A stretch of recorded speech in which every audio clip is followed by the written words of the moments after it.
ગુજરાતમાંથી વધુ એક નકલી અધિકારી ઝડપાયો। સરકારી બાબુ હોવાની ઓળખ આપી લાખોની ઠગાઈ કરી। ગુજરાતમાં નકલી પોલીસ અધિકારી, જજ, કોર્ટ સહિત નકલીની ભરમાર વચ્ચે અમદાવાદમાંથી વધુ એક નકલી અધિકારી ઝડપાયો છે। મેહુલ શાહ નામનો આરોપી અસારવાની સ્કૂલના ટ્રસ્ટી હોવાનું અને મહેસૂલ વિભાગમાં પ્રમોશન થયું હોવાનું કહીને ભાડે ગાડી લઈને છેતરપિંડી આચરતો હતો। જોકે ભાંડો ફૂટતા સરકારી અધિકારી હોવાનો રોપ જમાવીને ફરી રહેલા મેહુલ શાહની પોલીસે ધરપકડ કરી છે। જાણો શું છે મામલો।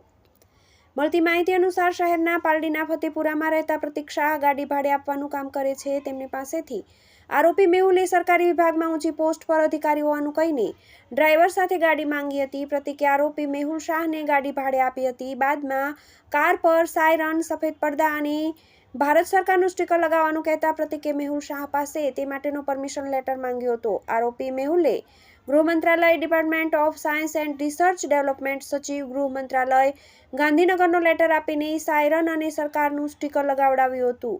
આ રીતે ઝડપાયો નકલી સરકારી અધિકારી। આરોપી મેહુલ શાહે મહેસૂલ વિભાગમાં પ્રમોશન થયાનું કહીને બીજી ગાડી માંગી હતી। ત્યારે પ્રતિકે સરકારનો વર્ક ઓર્ડરનો લેટર માંગતા આરોપીએ ખોટો લેટર પણ આપ્યો હતો। બાદમાં ગાડી પર બોર્ડ, ચેરમેન અને ભારત સરકાર લખાવીને 90,000 ભાડું ન આપીને ઠગાઈ આચરી હતી। આ મામલે ક્રાઇમ બ્રાન્ચને જાણ થતાં ગુનો નોંધી આરોપીની ધરપકડ કરીને વધુ તપાસ હાથ ધરી છે। નોકરીની લાલચ આપી કરી ઠગાઈ। આરોપી મેહુલ શાહે ફક્ત કાર ભાડે આપનારને જ નહીં, અન્ય લોકોને પણ છેતર્યા હોવાની માહિતી મળી છે। મેહુલ શાહે એક વ્યક્તિને તેના પુત્રને અસારવાની સ્કૂલમાં ક્લાર્ક તરીકે લગાવવાની લાલચ આપીને 3 લાખ રૂપિયા પડાવ્યા હતા। આરોપીએ જિલ્લા શિક્ષણાધિકારીનો લેટર પણ આપ્યો હતો। આ અંગે ખરાઈ કરતા તે ખોટો હોવાનો ખુલાસો થયો હતો।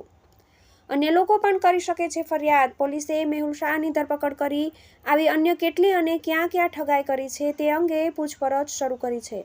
શક્ય છે કે મેહુલ શાહનો ભાંડો ફૂટી જતા ભોગ બનેલા અન્ય લોકો પણ મેહુલ શાહ સામે ફરિયાદ નોંધાવવા આવી શકે છે। TV18 news